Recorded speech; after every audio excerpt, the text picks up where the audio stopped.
Chapter 15. The footsteps die out forever. Along the Paris streets, the death carts rumble, hollow and harsh. 6 tumbrils carry the day's wine to la guillotine. So here we have a metaphor. The day's wine, they're not actually bringing wine. They're bringing the people who will die. So their blood is what that wine represents. All the devouring and satiate monsters imagined, since imagination could record itself, are fused in the one realization: guillotine. And yet there is not in France, with its rich variety of soil and climate, a blade, a leaf, a root, a sprig, a peppercorn, which will grow to maturity under conditions more certain than those that have produced this horror.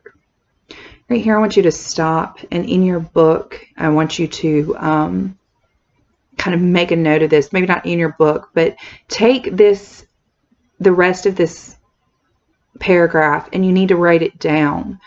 This is the theme of the story. Our author, Charles Dickens, comes right out and says it. This is the entire point of this story.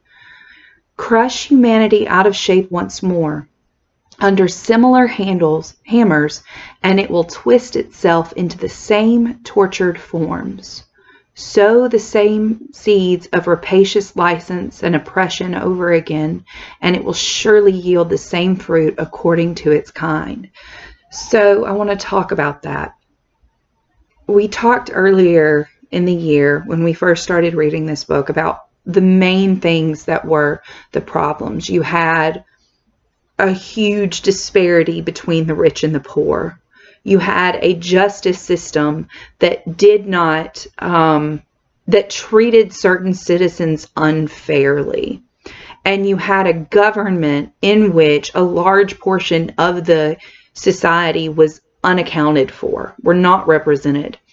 Those are the 3 main things that caused this revolution, according to Charles Dickens throughout this book. And what he's saying here is, if you have a society where there are the rich and powerful and then everyone else, that the rich and the powerful are not treated the same in the justice system, and the rich and the powerful are the ones who have the most power in the government.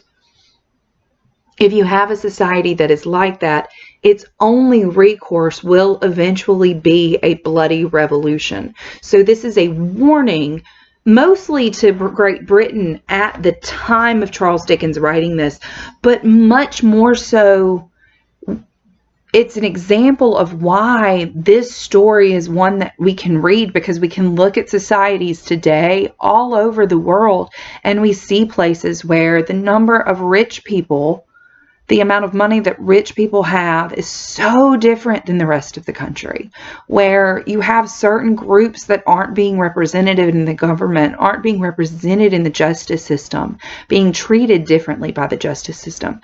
And that's the point of this story, is he's warning people not to do that. Picking up on the 6 tumbrils.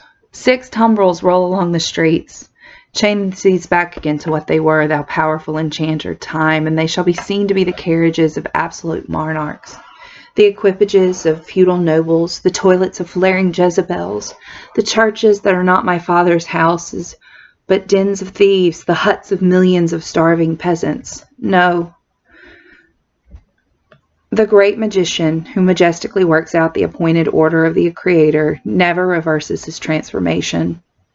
If thou be changed into this shape by the will of God, says the seers to the enchanted in the wise Arabian stories, then remain so. But if thou wear this form through mere passing conjuration, then resume thy former aspect. Changeless and hopeless, the tumbrils roll on.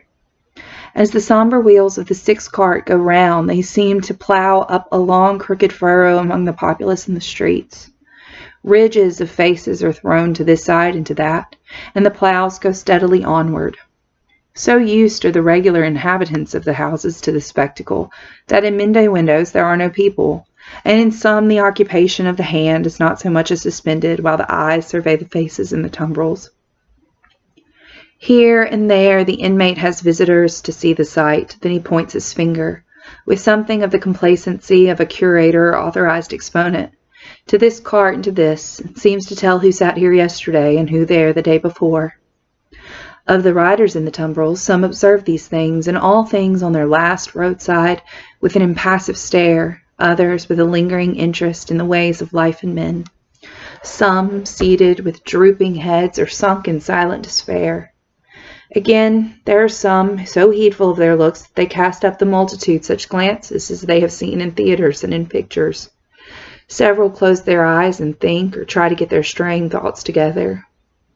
Only one, and he is a miserable creature of a crazed aspect, is so shattered and made drunk by horror that he sings and tries to dance. Not one of the whole number appeals by look or gesture to the pity of the people. So you want to think about why. Why wouldn't they appeal to why wouldn't they cry out for help? And the reason why is because nobody's going to help them. At this point, it's illegal to help them. It's illegal to even feel bad for them.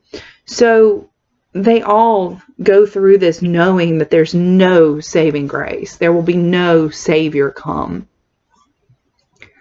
There is a guard of sundry horsemen riding abreast of the tumbrils, and faces are often turned up to some of them, and they are asked some question.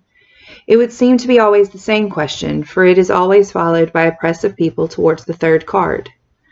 The horsemen abreast of the cart frequently point out one man in it with their swords. The leading curiosity is to know which he is. He stands at the back of the tumbril with his head bent down to converse with a mere girl who sits on the side of the cart and holds his hand. He has no curiosity or care for the scene about him, and always speaks to the girl. Here and there in the long street of St. Honore, cries are raised against him. If they move him at all, it is only to a quiet smile as he shakes his hair a little more loosely about his face. He cannot easily touch his face, his arms being bound. On the steps of a church awaiting the coming up of the tumbrils stands the spy and prison sheep. He looks into the first of them, not there. He looks into the second, not there. He already asks himself, has he sacrificed me? When his face clears as he looks into the third. Which is Evrémonde, says a man behind him. That, at the back there. With his hand in the girl's? Yes. The man cries, down Evrémonde, to the guillotine all aristocrats, down Evrémonde. Hush, hush, the spy entreats him timidly. And why not, citizen? He's going to pay the forfeit. It'll be paid in 5 minutes. Let him be at peace. But the man continuing to exclaim, down Evrémonde, the face of Evrémonde is for a moment turned towards him.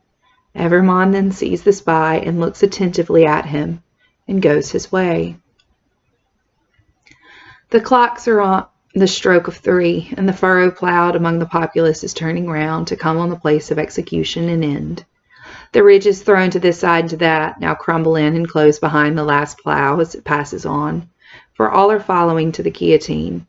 In front of it, seated in chairs as in a garden of public diversion, are a number of women busily knitting.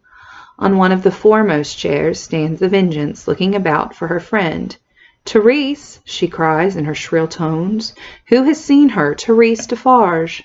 So she was supposed to, Madame Defarge was supposed to meet the Vengeance and sit in her normal chair at before 3, and she's not showing up. She doesn't show up. We know because Miss Pross has killed her. The Vengeance does not know that, but she knows that something must be wrong if she's not there to see the execution of Evrémonde. She's never missed before, says a knitting woman of the sisterhood. No, nor will she miss now, cries the Vengeance petulantly. Therese! Louder, the woman recommends.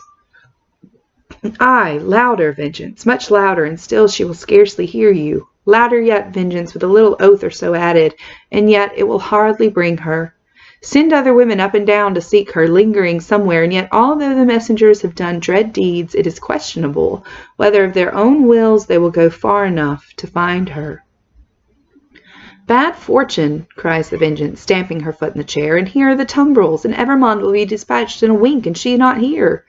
See her knitting in my hand, and her empty chair ready for her. I cry with vexation and disappointment. As the Vengeance descends from her elevation to do it, the tumbrils begin to discharge their loads. The ministers of St. Guillotine are roped and ready. Crash! A head is held up, and the knitting women, who scarcely lifted their eyes to look at it a moment before, when it could think and speak, count 1,